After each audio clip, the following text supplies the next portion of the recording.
Hello दोस्तों, welcome back to opinions. आज हम बात करेंगे वेंडर लॉकिंग प्रॉब्लम के बारे में। ठीक है, तो वेंडर लॉकिंग प्रॉब्लम होती क्या है? वेंडर लॉकिंग प्रॉब्लम मैंने आपको पहले बताया था कि अपन जब एक क्लाउड से दूसरे क्लाउड पे स्विच करते हैं, ठीक है, तो उसमें अपने को काफ़ी ज़्यादा प्रॉब्लम्स फेस करनी पड़ती है। ठीक है, जैसे अपने को इस क्लाउड पे थे, अजूर पे थे, ठीक है, अपन माइक्रोसॉफ्ट अजूर पे थे, अपने को गूगल के क्लाउड पे जाना था। ठीक है, अपने को इसकी सर्विसेज पसंद नहीं आई तो अपने को इसके ऊपर जाना है। ठीक है, तो बट जो स्विचिंग होती है ना एक क्लाउड से दूसरे क्लाउड के ऊपर, जो माइग्रेशन होता है वो इतना ईजीली नहीं होता। ठीक है, उसके अंदर काफ़ी डिफिकल्टीज फेस करनी पड़ती है। ठीक है, उसी चीज़ को अपन क्या बोलते हैं? वेंडर लॉकिंग प्रॉब्लम बोलते हैं। ये एक डिसएडवांटेज भी है क्लाउड कंप्यूटिंग का। ठीक है, तो आपको बताते हैं कि क्या होता है। ठीक है, it is the situation where customers और ऑर्गेनाइजेशंस आर डिपेंडेंट और logged in on a single cloud service provider. ठीक है, कि ये ऐसी सिचुएशन आ जाती है जब ऑर्गेनाइजेशन या तो कोई या फिर कोई स्पेसिफिक कस्टमर किसी एक क्लाउड के ऊपर लॉक हो जाता है। ठीक है, दूसरे क्लाउड के ऊपर जा नहीं पाता। क्यों नहीं जा पाता? क्योंकि काफ़ी सारे कंस्ट्रेंट या काफ़ी सारी डिफिकल्टी उसको फेस करनी पड़ती है। ठीक है, तो इसका क्या कारण है?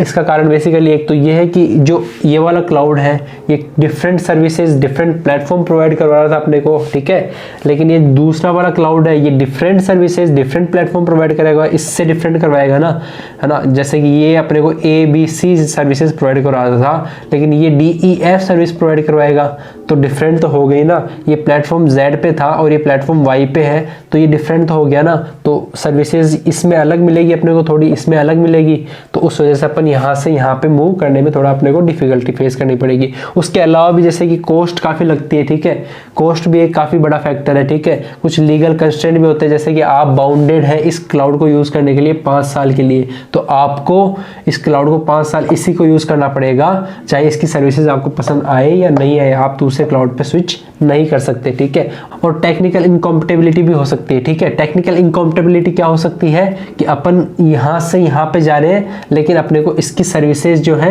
वो इसके अंदर अपन फिट नहीं बिठा पा रहे हैं। ठीक है, तो वो हो गई टेक्निकल वाली। ठीक है, अभी टाइप्स ऑफ वेंडर लॉकिंग कैसा हो सकता है, जो अपने को रिस्क इन्वॉल्व है, टाइप्स, वो उनकी टाइप क्या हो सकती है, किस तरीके के रिस्क इन्वॉल्व है। तो फर्स्ट रिस्क है डेटा ट्रांसफर का। ठीक है, जैसे कि आपने जैसे एक क्लाउड से दूसरे क्लाउड पर डेटा ट्रांसफर करें तो ईजिली ट्रांसफर होगा नहीं, वो काफ़ी डिफिकल्ट जॉब है। ठीक है, एक क्लाउड से दूसरे क्लाउड के डाटा को ट्रांसमिट करना इज ए डिफिकल्ट जॉब। ठीक है, कैसे, क्यों डिफिकल्ट है कि अपने को ये नहीं पता कि जो डेटा को एक्सट्रैक्ट करेगा ना वो कौन करेगा, who will be responsible for the extraction of data from one cloud and उसको दूसरे क्लाउड के ऊपर इम्प्लीमेंट करना, इसका कौन रिस्पॉन्सिबल इस चीज़ के लिए अपने को नहीं पता है। ठीक है, दूसरा क्या हो सकता है कि किस फॉर्मेट में डेटा इसके अंदर, किस फॉर्मेट के अंदर डेटा को अपन एक्सट्रैक्ट करेंगे। ठीक है, अपन ने बाइनरी में एक्सट्रैक्ट कर लिया, ठीक है, इसमें, है ना, लेकिन ये वाला हेक्साडेसिमल में एक्सेप्ट कर रहा हो तो वो भी एक प्रॉब्लम है ना, कि अपन ने तो एक्सट्रैक्ट तो बाइनरी में कर लिया लेकिन हेक्साडेसिमल में ये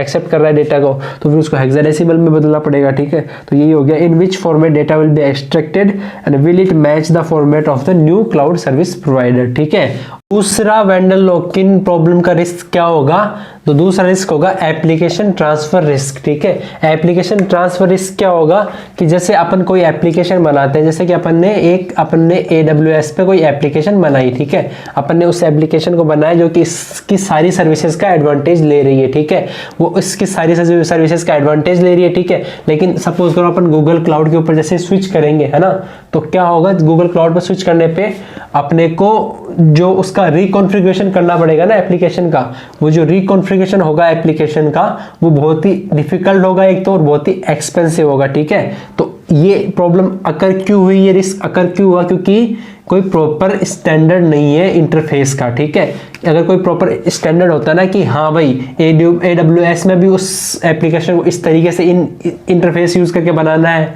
ठीक है, और गूगल क्लाउड में भी उसको इस तरीके से इंटरफेस यूज़ करके बनाना है, तो ये प्रॉब्लम अकर होती नहीं। लेकिन इंटरफेस के स्टैंडर्ड के लैक होने की वजह से ये प्रॉब्लम अकर होगी, ये रिस्क अकर होगा बेसिकली। ठीक है, तीसरा रिस्क इसका क्या हो सकता है? तीसरा रिस्क इसका क्या है? तीसरा रिस्क इसका ये है कि ह्यूमन रिसोर्स नॉलेज रिस्क। ठीक है, ह्यूमन रिसोर्स नॉलेज रिस्क क्या होगा?